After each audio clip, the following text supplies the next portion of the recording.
रामपुर नाम का एक छोटा सा गांव था। इसी गांव में रुपेश नाम का एक गरीब लेकिन मेहनती आदमी अपनी पत्नी रूपाली और अपने बेटे टीटू के साथ रहता था। रुपेश एक मजदूर था जो गांव के एक बड़े सेठ के खेत में मजदूरी का काम करता था। उन दिनों बारिश का कहर काफी ज्यादा पड़ रहा था। रुपेश, बहुत ज्यादा बारिश हो रही है। देखो, टीटू भी ठंड से बुरी तरह कांप रहा है। अगर हमने कुछ नहीं किया तो ये बारिश हमारी जान ही ले लेगी।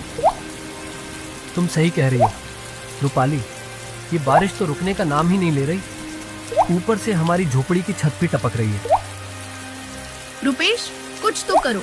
हमारा बेटा इस तरह ठंड में कांप रहा है, मुझसे इसका दर्द देखा नहीं जा रहा। रुको रूपाली, मैं अभी कुछ करता हूँ। अगर आग न जलाई तो हम ये रात नहीं निकाल पाएंगे। रुपेश आग जलाकर कुछ राहत पाता है और वे सो जाते हैं।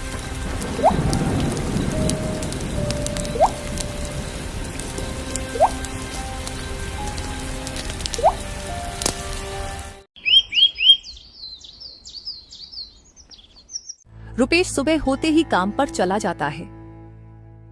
क्यों ना मालिक से कुछ पैसे मांग लूं?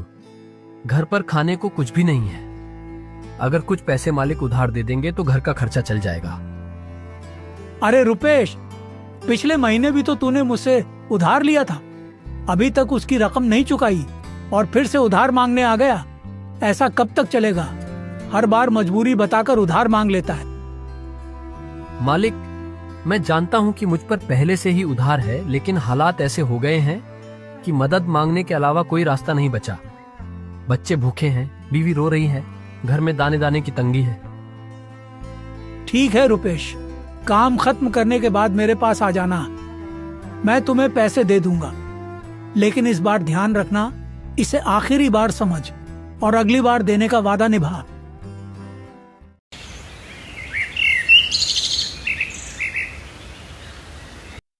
वह जल्दी से काम खत्म करता है और सेठ जी से पैसे लेकर राशन लेने चला जाता है। रुपेश जैसे ही राशन की दुकान पर पहुंचता है, वहां कुछ लोग बात कर रहे होते हैं। अरे भाई, आपने सुना कि इस बार बारिश कुछ ज्यादा ही भयानक होगी? हाँ भाई, मैंने भी यही सुना है। लोग कह रहे हैं कि इस बार कुदरत का कहर बरसेगा और कई इलाके पानी पानी हो जाएंगे। अरे भाई, पानी पानी? क्या मैंने तो यहाँ तक सुना है कि कच्चे घर झोपड़ियां सब बह सकते हैं। नदी नाले उफान पर होंगे और लोगों को संभलने का भी मौका नहीं मिलेगा। सही कह रहे हो भाई, इस बार की बारिश आम बारिश नहीं होगी। यह तबाही बनकर आएगी। खेत खलिहान जलमग्न हो जाएंगे, सड़कों पर पानी का समंदर होगा और कई जगह जनजीवन ठप पड़ जाएगा। अरे भाई, ये तुम कैसी बातें कर रहे हो? तुम लोग तो बच जाओगे, लेकिन हम जैसे गरीबों पर क्या गुजरेगी ये कोई नहीं समझ सकता। हमारी झोपड़ी तो पहले ही कमजोर है। अगर ये बारिश और तेज हो गई तो हमारा सिर छुपाने का भी ठिकाना नहीं रहेगा। अरे रुपेश भाई, माफ करना, हम तो बस यूं ही बातें कर रहे थे। पर सच कहो तो तुम्हारी बात सुनकर दिल बैठ गया। सच में जब यह बारिश कहर बनकर टूटेगी, तब सबसे ज्यादा मुसीबत गरीबों पर ही आएगी। हाँ रुपेश भाई, अमीरों के पास तो मजबूत घर हैं, सुरक्षित जगह है, लेकिन तुम्हारी झोपड़ी, तुम्हारा आशियाना, बस एक तेज हवा का झोंका और सब खत्म। यह सोचकर ही रूह कांप जाती है। तुम लोग तो अब भी चिंता कर रहे हो, लेकिन हमारे लिए चिंता करना भी एक लग्जरी है भाई। हमें तो बस आज के खाने की फिक्र लगी रहती है। सही कह रहे हो रुपेश भाई, इंसान की सबसे बड़ी मजबूरी होती है उसका भूखा पेट। चलो, जो भी हो तुम बताओ, तुम्हें क्या लेना है?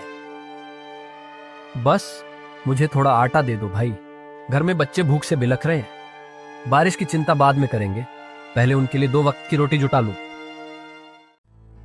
रुपेश आटा लेकर घर आ जाता है। रूपाली, तुमने सुना? आज की रात बहुत खतरनाक होने वाली है। मौसम विभाग ने चेतावनी दी है कि इस बार की बारिश बेहद तेज होगी। हवाएं आंधी का रूप ले सकती हैं। हाँ रुपेश, मुझे भी डर लग रहा है। पिछली बार भी बारिश में छत टपकने लगी थी और इस बार तो हालात और भी खराब हैं। देखो रूपाली, हम परेशान होकर कुछ नहीं कर सकते। अभी इस पर बाद में सोचेंगे। इस वक्त मेरा पेट खाली है, और जब पेट खाली हो तो दिमाग सही से काम नहीं करता। तो पहले खाना लगाओ, उसके बाद हम बैठकर इस परेशानी का हल निकालेंगे। रूपाली टीटू और रुपेश को खाना दे देती है। दोनों खाना खाकर लेट जाते हैं। जैसे जैसे रात गहरी होने लगती है, आकाश में काले बादलों का साम्राज्य फैल जाता है। ठंडी हवाएं सिहरन पैदा करती हैं। फिर अचानक एक जोरदार आवाज के साथ बिजली कड़कती है और सीधे रुपेश के घर पर गिर जाती है। पानी टपकने लगता है। हे ऊपर वाले, ये तूने हम पर कौन सा कहर बरपा दिया? पहले ही हम जिंदगी की मुश्किलों से जूझ रहे थे, और अब ये नया तूफान। घर की दीवारें तो पहले ही कमजोर थीं, अब छत भी टपकने लगी। हमारी किस्मत में सुकून लिखा ही नहीं। रुपेश, यह वक्त रोने का नहीं है, कुछ करने का है। देखो, हमारा घर तो बचा ही नहीं, चारों ओर पानी भर चुका है। अगर बारिश यूं ही जारी रही तो हमारी मुश्किलें और बढ़ जाएंगी। हमें कुछ करना होगा, नहीं तो हम सब बीमार पड़ जाएंगे। पापा, ये बारिश कब रुकेगी? मुझे बहुत डर लग रहा है, कहीं हमारा घर पूरा गिर जाए। डरने का समय नहीं है टीटू, हमें मजबूती से खड़ा रहना होगा। आज की रात जैसे भी हो काटनी ही पड़ेगी, लेकिन सुबह होते ही मैं इस हालात से लड़ने का कोई ना कोई रास्ता निकाल लूंगा। ये बारिश हमें हरा नहीं सकती, हमें इस मुश्किल से बाहर निकलना ही होगा। जैसे तैसे करके वह रात गुजार लेते हैं।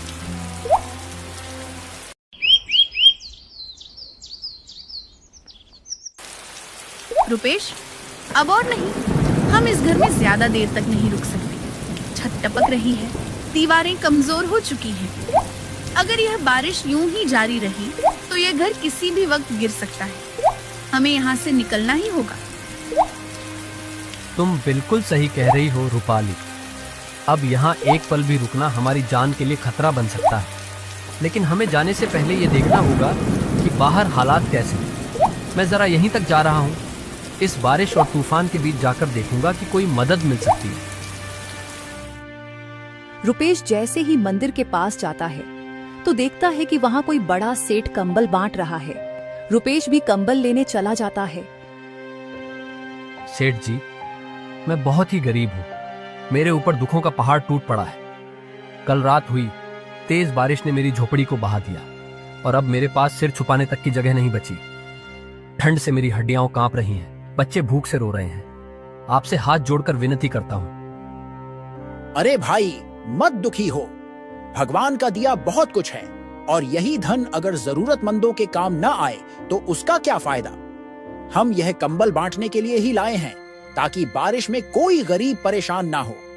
तुम्हारी हालत देखकर मैं समझ सकता हूँ कि तुम्हें इनकी सबसे ज्यादा जरूरत है। ये लो, 2 नहीं बल्कि 3 कंबल ले जाओ, ताकि तुम्हारे बच्चे भी बारिश से बच सके। अगर और किसी चीज की जरूरत हो तो बेहिचक बताना। वह कंबल लेकर घर आ जाता है। रूपाली, मैं कंबल तो लेकर आ गया हूँ, लेकिन हम इस खंडहर जैसे घर में रहेंगे कैसे? देखो, इसकी दीवारें तक आधी गिर चुकी हैं, छत जगह जगह से टपक रही है। हमें कोई और ठिकाना ढूंढना चाहिए। रुपेश, डरने की कोई बात नहीं। यह घर टूटा जरूर है, लेकिन इसे फिर से खड़ा किया जा सकता है। हमने इससे भी बुरे हालात देखे हैं, और हर बार हम डटकर खड़े हुए हैं। इस बार भी हार नहीं मानेंगे। लेकिन रूपाली, हमारे पास न लकड़ियां हैं, न कोई सामान, और न ही कोई मदद। ये जगह हमें बारिश से नहीं बचा पाएगी। हम सब कुछ नहीं तो थोड़ा बहुत तो कर ही सकते हैं। देखो, ये कंबल जो तुम लेकर आए हो, इसे हम छत पर डाल देंगे ताकि बारिश अंदर ना आ सके। मैं अंदर से कुछ टूटी हुई लकड़ियां और ईंट इकट्ठा कर लूंगी, मिलकर थोड़ा थोड़ा ठीक कर लेंगे। तभी वहां रुपेश का सेठ आ जाता है। सुन बे रुपेश, तुझे याद है ना, कुछ दिन पहले तू मुझसे पैसे उधार लेकर गया था। तुझे कहा था कि समय पर लौटा देना, लेकिन आज तक तूने एक पैसा भी वापस नहीं किया। मैं कोई दान पुण्य का धंधा नहीं करता।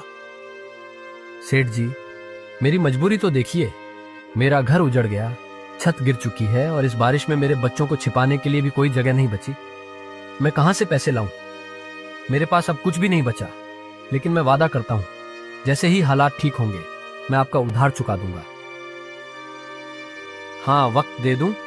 और तू क्या समझता है, मैं तेरा कोई रिश्तेदार हूं जो तुझे यूं ही वक्त पर वक्त देता रहूं? मैंने तेरा ठेका नहीं ले रखा रुपेश। अब तू काम पर भी नहीं आ रहा तो मेरा नुकसान कौन भरेगा? इसीलिए मैंने फैसला किया है, आज से तेरे घर की यह जमीन मेरी हुई। सेठ जी, ऐसा मत कीजिए। अगर आपने मेरा घर छीन लिया तो मैं और मेरे बच्चे कहां जाएंगे? ये बारिश हमें मार डालेगी। सेठ जी, हम बर्बाद हो जाएंगे। आपके पास तो बहुत धन दौलत है। यह सब मैं नहीं जानता रुपेश।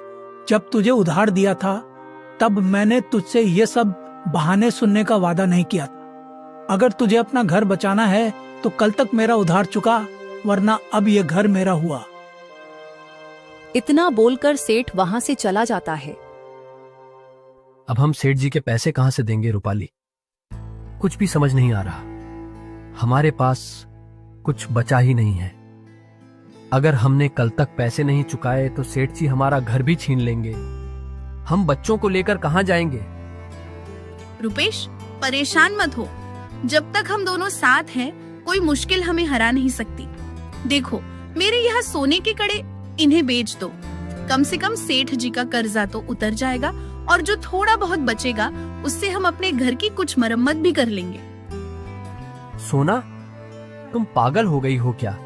ये कड़े तुम्हारे पिता ने तुम्हें शादी में दिए थे, उनकी आखिरी निशानी है। मैं तुम्हें इन्हें बेचने नहीं दूंगा।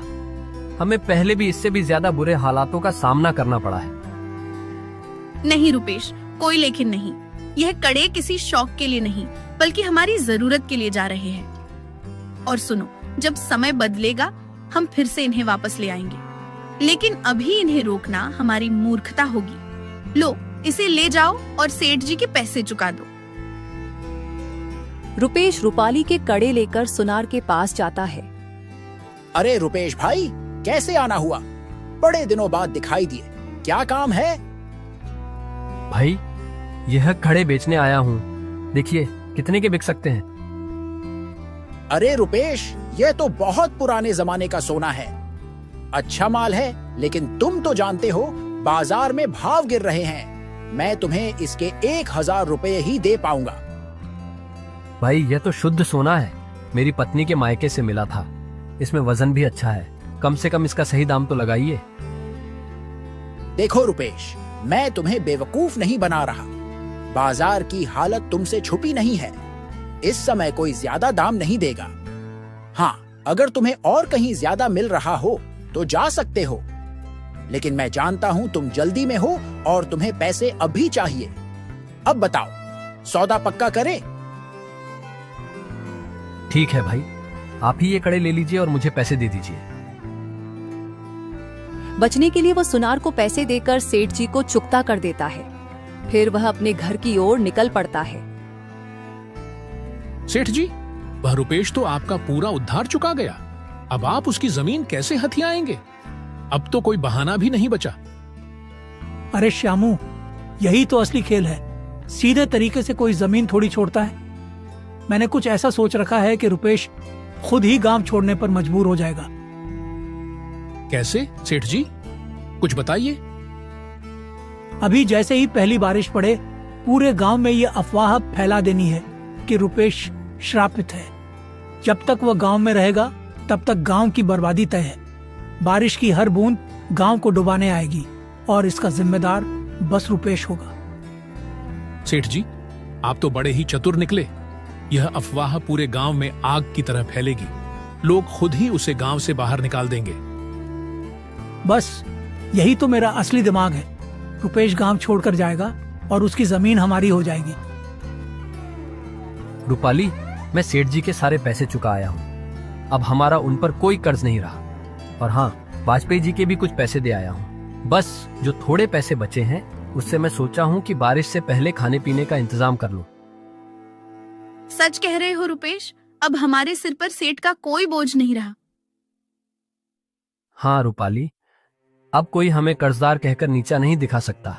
मेहनत की थी और मेहनत का फल मिला। लेकिन अभी हमें सोच समझकर कदम उठाना होगा। बारिश का मौसम है, कब मूसलाधार बारिश आ जाए कुछ कहा नहीं जा सकता। गांव के लोग कहते हैं कि इस बार की बारिश बहुत खतरनाक होगी, इसलिए जो पैसे बचे हैं उनका अच्छे से इस्तेमाल करना होगा। तुम ठीक कह रहे हो रुपेश, लेकिन बाहर के हालात देखे हैं। हवा तेज हो रही है, बिजली चमक रही है और पानी कभी भी बरस सकता है। ऐसे में बाहर जाना ठीक रहेगा क्या? देखते ही देखते बारिश पूरे गांव पर कहर बनकर टूट पड़ती है। घरों की छतें टपकने लगती हैं, नदियों का जलस्तर बढ़कर किनारों को तोड़ने लगता है। अरे भाई, ऐसी बारिश तो मैंने अपनी पूरी जिंदगी में नहीं देखी। चारों तरफ पानी ही पानी है। अगर यह बारिश यूं ही जारी रही तो पूरा गांव डूब जाएगा। हाँ भाई, बात तो तुम्हारी सही है। हालात बद से बदतर होते जा रहे हैं, लेकिन हम कर भी क्या सकते हैं। ये बारिश तो जैसे कहर बनकर टूटी है। पर तुम लोग जानते हो, यह बारिश किसी आम वजह से नहीं हो रही। क्या मतलब? कैसी बातें कर रहे हो? साफ साफ बताओ। अरे, ये बारिश रुपेश की वजह से हो रही है। रुपेश? वह तो हमारे गांव का ही रहने वाला है। बेचारा सीधा साधा लड़का है, भला उसकी वजह से बारिश कैसे हो सकती है? तुम लोग शायद नहीं जानते, लेकिन मैंने सुना है कि रुपेश श्रापित है। जब तक वह इस गांव में रहेगा तब तक यह बारिश थमने का नाम नहीं लेगी। यह तुम कैसी अंधविश्वास वाली बातें कर रहे हो? अंधविश्वास नहीं, सच्चाई कह रहा हूं। बुजुर्गों ने कहा था कि अगर रुपेश गांव में रहेगा तो कुदरत का कहर इस तरह बरसेगा कि पूरा गांव तबाह हो जाएगा। और देख लो, यही हो रहा है। सभी गांव वाले रुपेश के घर पर जाते हैं, रुपेश को गांव से निकलने के लिए कहते हैं। रुपेश, अब ये गांव तुम्हें और सहन नहीं कर सकता। हम सबको पता चल चुका है कि यह अनवरत बारिश तुम्हारी वजह से हो रही। तुम श्रापित हो और तुम्हारी वजह से पूरा गांव संकट में पड़ गया है। नहीं काका, ऐसा मत कहिए। मैं कोई श्रापित नहीं हूँ। मैं तो बस इस गांव का एक साधारण निवासी हूँ। ये बारिश तो ऊपर वाले की मर्जी है। अगर उसने चाहा तो सूरज भी निकलेगा, खेत भी लहरा जाएंगे। इसमें मेरा क्या दोष? झूठ मत बोल रुपेश। जब से तू इस गांव में आया है तब से यह बारिश थमने का नाम नहीं ले रही। खेत पानी में डूब चुके हैं, घर गिर रहे हैं, जानवर मर रहे हैं, और तू कह रहा है कि यह तेरा दोष नहीं। हाँ, रुपेश को गांव से निकालो, यह श्रापित है। नहीं नहीं, ऐसा मत कीजिए। अगर आपने मुझे गांव से निकाल दिया तो मैं कहाँ जाऊंगा? मेरा एक छोटा सा बच्चा भी है। हम इस मूसलाधार बारिश में मर जाएंगे। क्या आपकी इंसानियत इतनी मर चुकी है कि एक बेसहारा आदमी और उसके बच्चे को इस तबाही में धकेल देंगे? रुपेश, हम जानते हैं कि यह कठोर है, लेकिन हमें अपने परिवार और गांव की भलाई के लिए यह कदम उठाना ही हो। अगर तू यहाँ रहा तो न जाने और कितनी आफत टूट पड़ेंगी। काका, इतने सालों तक मैंने इस गांव के लिए मेहनत की, सबका साथ दिया, कभी किसी का अहित नहीं चाहा, और आज जब मुसीबत आई तो तुम लोग मुझे पराया कर रहे हो। हम कोई जोखिम नहीं उठा सकते। या तो तू खुद चला जा या फिर हमें मजबूरन कोई और रास्ता अपनाना पड़ेगा। रुपेश अपनी पत्नी रूपाली और बेटे टीटू को लेकर जंगल की ओर निकल जाता है। रुपेश, हमें गांव वालों ने अपने ही घर से निकाल दिया। हमारा कोई ठिकाना नहीं रहा। अब हम कहाँ जाएंगे? इस घने जंगल में कब तक भटकते रहेंगे? हाँ रूपाली, ये सच है कि अब हमारे पास कोई घर नहीं रहा, लेकिन हमें हार नहीं माननी चाहिए। हम इस जंगल में रह सकते हैं, हमें बस सही तरीके से जीना सीखना होगा। लेकिन हम रहेंगे कहाँ? बारिश भी थमने का नाम नहीं ले रही और जंगली जानवरों का भी खतरा है। अगर हमने जल्द ही कोई ठिकाना नहीं ढूंढा तो ये रात काटना मुश्किल हो जाएगा। रूपाली, तुम्हें याद है जब हम छोटे थे तो हम पेड़ पर मचान बनाया करते थे। क्यों ना हम एक पेड़ पर अपना घर बना लें? पर घर? क्या ये मुमकिन होगा रुपेश? बिल्कुल, इससे हमें दो फायदे होंगे। पहला, हम जंगली जानवरों से सुरक्षित रहेंगे, और दूसरा, बारिश से भी बच पाएंगे। हमने पहले भी घर बनाने का काम किया है, तो यह भी कर सकते हैं। वहां वह लकड़ियां जमा करता है और कुछ ही देर में एक घर बना लेता है। रुपेश, यकीन नहीं होता, ये घर तो हमारे पहले घर से भी ज्यादा अच्छा और मजबूत लग रहा है। हमारी मेहनत रंग लाई। अब ना तो हमें बारिश की चिंता होगी और ना ही जंगली जानवरों का डर। सच कह रही हो रूपाली। जब हमें गांव से निकाल दिया गया था, तब लगा था कि अब हमारे लिए कोई ठिकाना नहीं बचेगा। लेकिन देखो, हमने खुद अपनी मेहनत से एक नया घर बना लिया। ये सिर्फ एक घर नहीं, हमारी हिम्मत और जज्बे की पहचान है। और यह सिर्फ तुम्हारी ताकत और हुनर की वजह से हुआ है रुपेश। अगर तुम ये आइडिया नहीं देते तो शायद हम अब भी किसी गुफा या किसी झाड़ी के नीचे पड़े होते। तुम तो अब बिल्कुल एक जंगल में रहने वाली विशेषज्ञ बनती जा रही हो रूपाली। अच्छा, अब मैं थोड़ा जंगल में जाकर कुछ खाने का इंतजाम करता हूँ। शायद कुछ फल और जड़ें मिल जाएं। वहीं गांव में मूसलाधार बारिश लगातार हो रही थी, जिसकी वजह से पूरा गांव जलमग्न हो गया था। गलियों में पानी लबालब भर चुका था, खेत डूब गए थे और लोगों के घरों में भी पानी घुसने लगा था। गांव के तालाब और नाले उफान पर थे, जिससे सड़कें डूब गई थीं और लोगों का आना जाना मुश्किल हो गया था। अरे, ये गांव तो पूरा पानी में समा चुका है। हमें यहाँ से जल्द निकलना होगा, वरना हमारी जान भी खतरे में पड़ जाएगी।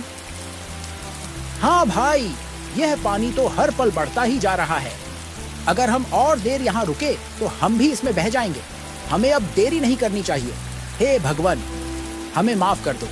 हमसे जो भी गलती हुई हो उसे क्षमा करो। अब हमें इस जल प्रलय से बचने का कोई उपाय बताओ। अब बस, हमें समय बर्बाद नहीं करना चाहिए। अगर अपनी जान बचानी है तो हमें जल्द से जल्द जंगल की ओर भागना होगा। कम से कम वहाँ ऊंचाई पर जाने से हम इस पानी के कहर से बच सकते हैं। सभी गांव वाले जंगल की ओर निकलते हैं। जंगल में जाते ही उन्हें रुपेश का घर दिख जाता है। वे देखकर चौंक जाते हैं कि पेड़ पर यह घर किसने बनाया है। तभी रुपेश आता है। अरे सेठ जी, गांव वालों, आप लोग यहाँ क्या कर रहे हो? आपके पास तो पक्के मकान थे, बड़ी बड़ी हवेलियाँ थीं। फिर आप यहाँ क्या करने आए हो? जब मेरा घर उजाड़ा था तब आपको मेरे दर्द का एहसास नहीं हुआ, और आज जब आपका पूरा गांव पानी में समा गया तब आप मेरे दरवाजे पर खड़े हो। रुपेश भाई, हमें माफ कर दो। हमें अपने घर में जगह दे दो। हमारा सब कुछ तबाह हो चुका है। गांव पूरा पानी में डूब चुका है। हमारे पास अब रहने के लिए कोई जगह नहीं बची। हाँ रुपेश भाई, हम पर रहम करो। हमने तुम्हारे साथ बहुत गलत किया। तुम्हें बेघर कर दिया, तुम्हें गांव से निकाल दिया। लेकिन हमें अपनी गलती का एहसास हो गया है। कृपा करके हमें अपने घर में जगह दे दो। हाँ, याद है मुझे सेठ जी। आपने मुझे गांव से निकालते वक्त एक बार भी नहीं सोचा कि मैं कहाँ जाऊंगा, मेरी बीवी और बच्चे कहाँ रहेंगे। आपके दिल में मेरे लिए कोई दया नहीं थी। आपने मुझे बदनाम कर दिया, मुझ पर झूठे इल्ज़ाम लगाए और गांव से निकाल बाहर किया। और आज जब कुदरत ने आप पर कहर बरसाया तो आप मेरे पास आ गए। रुपेश भाई, हमें क्षमा कर दो। हमसे गलती हो गई। हमें अपने घर में जगह दे दो। हमारे छोटे छोटे बच्चे हैं, हमारी औरतें हैं, हमें बचा लो। ठीक है सेठ जी, मैं अपने दिल में इतनी नफरत नहीं रख सकता। ऊपर वाले ने मुझे सिखाया है कि बदले से बड़ा धर्म मानवता है। आप लोग अंदर आ सकते हैं। मैं आपको भी ऐसे ही घर बनाकर दूंगा जैसे मैंने अपने लिए बनाया है। इस तरह रुपेश ने सभी गांव वालों की जान बचाई और सभी को अपने जैसे घर बनाने में मदद की।